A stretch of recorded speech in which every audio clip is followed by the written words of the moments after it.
আপনার কি সন্দেহ হচ্ছে যে মোবাইল হ্যাক হয়ে গেছে?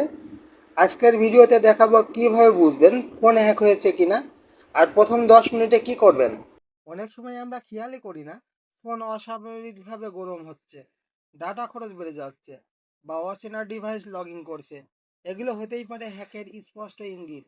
তাহলে কি আপনার ফোন আক্রান্ত? চলুন দেখে নিই পুরো চেকলিস্ট। ব্যাটারি দ্রুত ফুরিয়ে যাওয়া বা ফোন গরম থাকা যখন আপনার ব্যবহার কম, অপরিচালিত ডাটা বা মোবাইল ডাটা কনজামশন, অপরিচিত বা অজানা অ্যাপ ইনস্টল থাকা, অপ্রত্যাশিত পপ আপ, রেডিয়েট বা বিজ্ঞাপন বুম, ফোনে অনিচ্ছাকৃত কল, SMS, ইমেল পাঠানো হয়েছে, লগ ইন জানানো গুগল বা অ্যাপেল থেকে অজানা ডিভাইস দেখা পাওয়া, সেটিংস বদলে গেছে, অটো রিডাইরেক্ট, নতুন অ্যাডমিন প্রোফাইল, VPN বা প্রক্সি, ফোনের পারফরমেন্স অত্যাধিক ধীর বা ক্র্যাশ বেশি হচ্ছে, অজানা সার্টিফিকেট বা ডিভাইস ম্যানেজমেন্ট প্রোফাইলে পাওয়া। 2. প্রথম 10 মিনিটে যা যা করতে হবে যদি উপরের লক্ষণ দেখতে পান।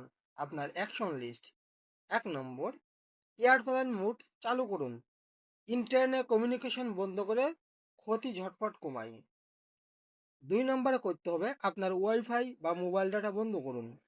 3 নম্বর, পাসওয়ার্ড পরিবর্তন করুন অন্য ডিভাইস থেকে যদি ফোন অনস্থ থাকে। অন্য নিরাপদ ডিভাইস ব্যবহার করুন, নিজের ফোন থেকে না, কারণ নিজের ফোনে এয়ারপ্লেন মোড এবং ওয়াইফাই মোবাইল ডাটা তো আগেই অফ করে দেবেন। 4 নম্বর, গুরুত্বপূর্ণ অ্যাকাউন্টে 2 ফ্যাক্টর অথেন্টিকেশন মানে 2FA চালু করুন। 5 নম্বর, সেটিংয়ে চলে যান, অ্যাপসে চলে যাবেন, অ্যাপগুলো এখানে যে রিমুভ করে দেন।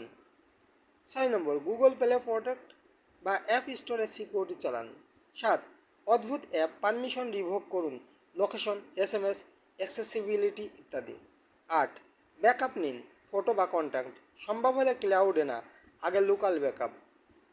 9, লজিং বা sign in history, Google account থেকে সিকিউরিটিতে যাবেন, সিকিউরিটি থেকে রিসেন্ট ডিভাইস। 10 নম্বর, সন্দেহজনক হলে ফ্যাক্টরি রিসেট বিবেচনা করুন, রিসেটের আগে ব্যাকআপ রাখুন। জরুরি কেসে আপনার করণীয় কি?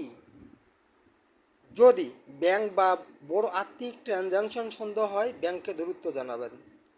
আইনগত সমস্যা মনে হলে স্থানীয় সাইবার ক্রাইম বা পুলিশে রিপোর্ট করুন। আপনার IMEI বা সিম ব্লক করার জন্য মোবাইল অপারেটরের সাথে যোগাযোগ করুন জরুরি ক্ষেত্রে। ভিডিওটা ভালো লাগলে অবশ্যই একটা লাইক, কমেন্ট এবং শেয়ার করবেন।